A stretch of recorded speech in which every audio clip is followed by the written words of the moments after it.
And tonight on The Wrap, ISIS claims responsibility for the shooting at Pamela Geller's free speech event in Texas. A new poll reveals race relations have hit a new low. Can this trend be reversed?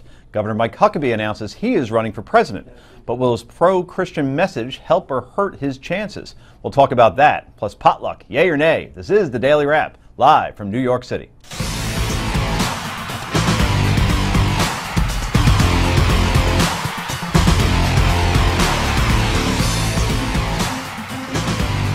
And welcome to the show, everybody. I'm Joe Concha, as always, joined by SiriusXM radio host and Forbes columnist, my co-host, Rick Unger.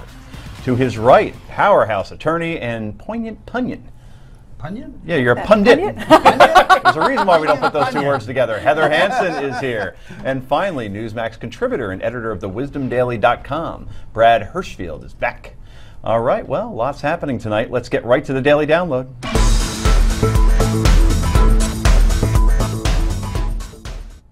And the White House says it's too early to tell whether ISIS directed an attack on a Prophet Muhammad art contest outside of Dallas. Police shot and killed the two gunmen who opened fire in the parking lot. ISIS is claiming responsibility for the attack, calling the two men soldiers of the caliphate.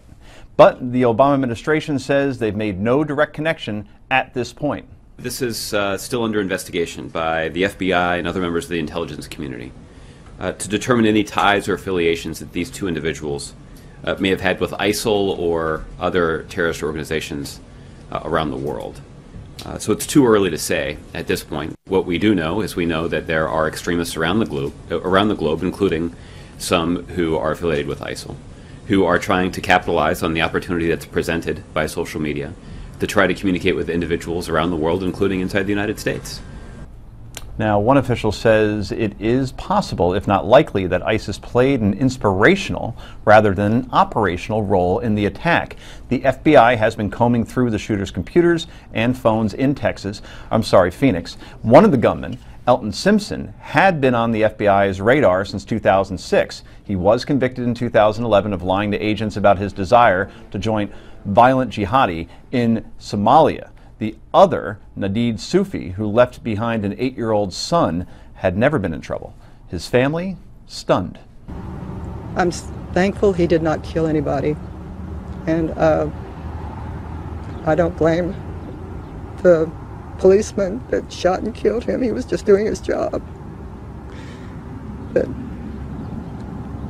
it's when your child dies under these kind of circumstances, it just leaves you numb and empty. I don't know how I'm gonna live with it. Now, Nadeed Sufi's mother is American. His father is Pakistani. And in Pakistan today, where he attended college, about 100 demonstrators took part in a protest for Sufi and Simpson, calling them martyrs. The organizer called the Muhammad art exhibit in Texas blasphemous and praised the two gunmen for trying to stop it. Joining us now from Virginia is former FBI agent who created and implemented the FBI's first counterterrorism training and education program, John Guandolo, who is the author of Raising a Jihadi Generation. So, John, when you heard the news, were you surprised? I'm sorry to say I was not surprised. This is exactly the kind of thing that I've been writing about and speaking about for several years, but especially in the last 10 or 11 months. This was a foreseen event. And are you also, and I'm going to use the word surprised again, that there have been so many attacks that have been thwarted, or in this case that a massacre did not occur? I mean, the policeman there in the parking lot who stopped these two guys obviously should be commended. There should be, instead of protests that we're seeing throughout the streets of the country, he should get a parade somewhere. This could have been something that would have dominated the news cycle for weeks, because if Simpson and Sufi got into that building and nobody's armed in there, I would think, pretty much it's a done deal. So, I mean, I guess my question is, was this something that you think ISIS was behind in terms of back in Iraq or Syria, or was this just not a very well coordinated attack that these guys couldn't even get past the parking lot? Okay, so there are three big points you just brought up there, so let me see if I can hit them. One, actually, the event went long, So at the time they showed up, the crowd should have been coming out into the parking lot, which is likely what these two shooters were planning. However, too, interestingly, the heavy police presence that was there, which was funded by Pamela Geller's group, AFDI, I think would have, it certainly, in this case, certainly averted any further disturbance or loss of life other than the two jihadis, but it certainly could have been a lot worse. But the other piece to that that's important is the connection is not whether or not these guys were. This goes to show you, the comment you just played from the administration goes to show our utter and catastrophic lack of understanding of this enemy. Right now, the global Islamic movement is not focused on the West. Their target right now are Islamic countries, and they are seeking to ensure that Islamic countries and their governments are under Sharia, period, and force their country to be under Sharia. What we are seeing, this act is an act of individual jihad, and under the law of jihad in the Sharia, the call goes out for individual jihadis when there is a specific point of law like this, where the Prophet has been insulted. It is a capital crime under Sharia, and any Muslim can respond. That's what this is. There is no need for affiliation. Our government has their butt so upside down and their head so buried in their backside that they have no idea. This is how the command and control works.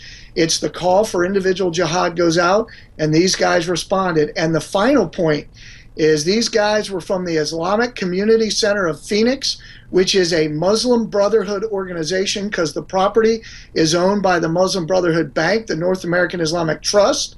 And this is what we continue to see.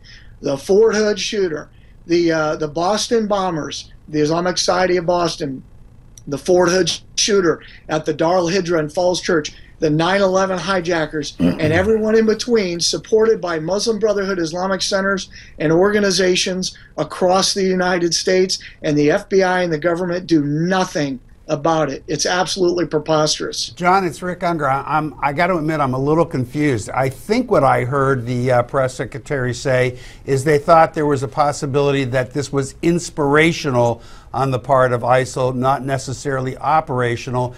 Inspirational would match what you just said, if I understood you correctly. They put out the call, this was a capital offense under Sharia law, all correct, and these guys answered the call. So I'm having some trouble understanding what was said that you're criticizing the administration for.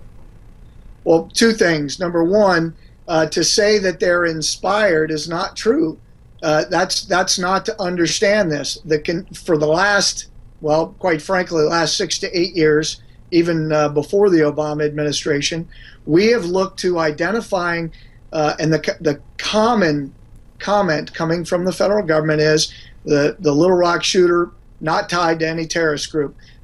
Major Nadal Hassan, not tied to Al Qaeda. So you think ISIL has nothing to do with this? This were two lone wolves, if you will, that got it in their head to do this and really had nothing to do with ISIL, despite ISIL claiming credit.